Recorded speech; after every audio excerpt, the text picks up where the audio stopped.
Running with Max. I never planned to take care of a dog. I didn't even like dogs that much. But life has a strange way of changing you. It started with Max. Max was my neighbor's dog, a big golden retriever, the kind of dog that smiles with his whole face. Every morning I'd see him running in the park with his owner, Mr. Harris. And every morning I'd look away. I was too busy, too tired, too stuck in my own thoughts.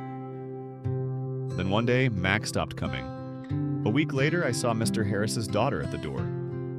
Her voice was soft. My dad is in the hospital. Could you take care of Max for a while? I almost said no.